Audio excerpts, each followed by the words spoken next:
Hey guys. So I had a reminder that came up recently. Well, it's been a long time in the making, but recently a bigger real remembrance came up of something. Not something you don't already know, but not many people follow it, is the idea of don't wait for later, because sometimes later doesn't come. And the reason this came up, so my dad a couple years ago had a triple bypass. And during that, he wound up having a reaction to the anesthesia and therefore wound up having some brain damage issues. But furthermore, what they found out after that is that he also had Parkinson's and they didn't know this. So it had been a very slow progress coming on, very minor things, but this issue he had with the anesthesia and the brain damage that happened just triggered into just full blown resistance. So he's had those two things happen, and there's been a recent health issue, but they don't have the confirmation on that yet, so I won't go into that. So he's just been hit with whammy after whammy.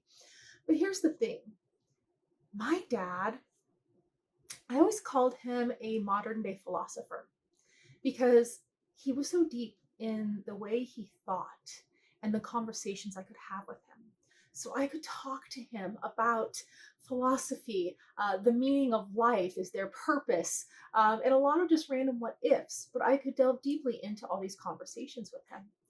I can't anymore.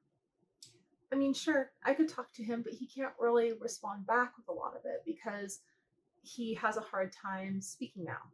He has a hard time reading. He has a hard time writing. And he has a hard time taking in and processing all the information that comes at him. So really, he can only handle a sentence at a time. He can only, he'll talk to you and lose his words mid-sentence, which a lot of us do that part, but this is a whole different kind of thing going on.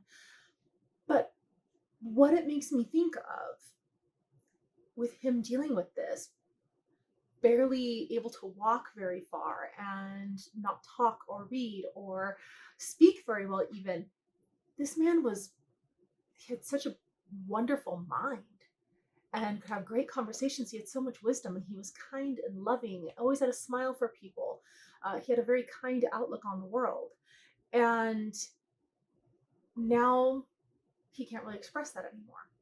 And it makes me wonder if there were things that he wanted to do that he didn't do. Things like that wisdom that he could have shared and written down into a book or did something with, and he can't anymore. So I do my best to actually work towards whatever I feel like I want to do.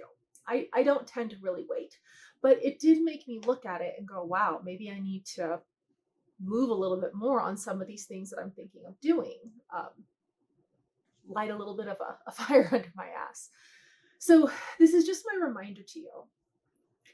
If there's something you've been wanting to do, if there's a project you've been wanting to do, some art you wanted to do, some sort of hike you've been wanting to do, if there's a book you've been wanting to write, if you've been wanting to share your wisdom, anything, don't wait. I get that, okay, easier said than done. If you want to go hike a mountain in a different country, maybe you have to save up money and get in shape for it and everything else. Easier said than done. I get that. But there's a lot of things we can do, that we can start, that we can put into place. We can start working towards these things that we want to accomplish in life. My point is, don't wait to even start. Don't just keep saying later, because sometimes later never comes. And even if we live a really, really long life, what if mentally we're not there? What if we can't physically do the things we want to do anymore? What if we can't physically climb that mountain anymore? So just my 2 cents for you is something I'm going through right now with my dad. And I've always told you guys, I will use any wisdom I can find in the various things in my life and things that other people share, because my whole point is just to put reminders out there for you, or things that can help our lives be better. Or, yeah, better is the best word for that right now. So there's my 2 cents. Take it for what it's worth. I hope you guys are having a wonderful day, and I will talk to you soon.